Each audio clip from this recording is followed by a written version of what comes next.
All right, everybody, we're going to talk a little bit about the two FRQs. Obviously, normally we could do this in class, and I would be returning your work, but we can't really do that in this circumstance. So here we are. Okay, the correctly labeled graph of the long-run aggregate supply curve is going to look, kind of something like this. So you've got LRAS here. And then since it says that they're showing a recessionary output gap, you know that your equilibrium is going to be to the left of full employment. So notice that it says the full employment output is going to be labeled YF, so that's what we did here. But the current equilibrium real output is going to be here, and the current equilibrium price level is going to be here. So this is PL1 and this is Y1. Now, a number of you assumed sticky prices, and you actually kind of gave me a PL1 here and a Y1 there. I gave you credit for it, but that wouldn't actually be how you'd want to do it on the test. You would not get credit on the test. The idea is you always start at a normal equilibrium. No assumption of sticky prices or anything else like that, because that is your starting out point. You don't know if it's there in the short run or the long run or whatever.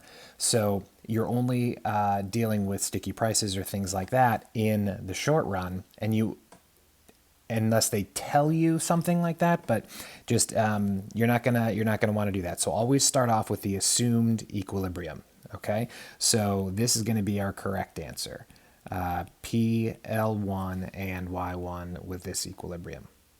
Okay, now the Canadian government is trying to fix this, and what we see is that their MPC is 0.8, and they have 5 billion is what they're at now, but they want to be at 540 billion.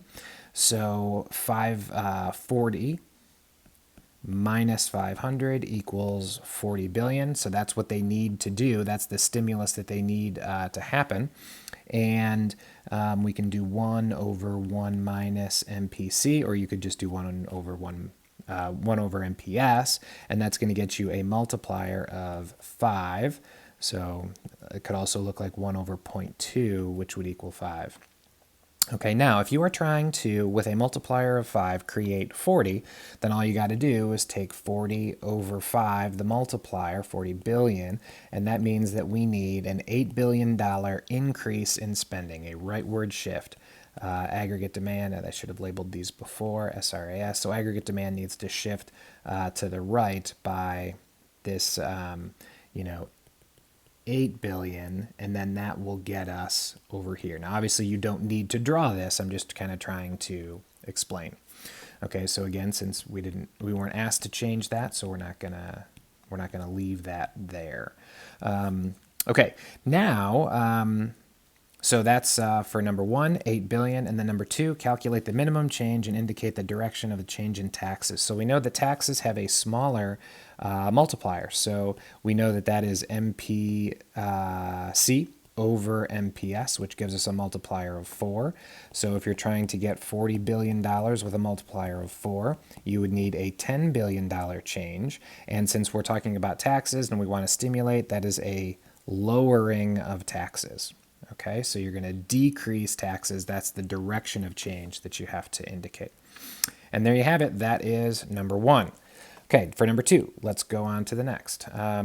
So here we have calculate the spending multiplier if AD shifts to AD prime as the result of an increase in government spending. So we have a change of 400. That's what we're seeing right here. So if the change is 100, then this is pretty simple. 400 over 100, our multiplier must be 4. Okay, now, so that's A.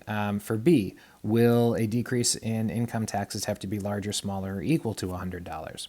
And then notice explain. So our what is it will have to be larger, and our explain is that the, as we just kind of did before, the tax multiplier is smaller. Instead of 1 over 1 minus MPC, it is MPC over MPS. So that would be a good explanation there. If you wanted to, you could go even further and say that you're going to try and change 400 with a larger multiplier, or a smaller one. So that's going to be 3, right? So 4, your MPC would have to be 0.75, right, in order for this to equal 4. Okay, so 0.75 over 0.25 equals 3. That equals, you're going to have to spend $133 to do that. Okay, now we're running out of space, so I'll do this next one up in the corner. If marginal propensity to save decreases, will the multiplier increase, decrease, or remain unchanged? It will increase. That's all you have to say because there is no explain, but just so that we're all clear, it will increase because people are spending a larger portion of their marginal dollar. And now finally, assume that AS slopes upward. So this is actually what you guys had the most trouble with. So if AS is doing this, what we're going to have is a shift from here to here on AD. So, some of the increases in aggregate demand as being absorbed with higher price levels, right? So you're only going to get this increase in quantity, maybe, 1250 or something. So it's going to be a smaller or less than increase. And there you have it. Thanks, gentlemen.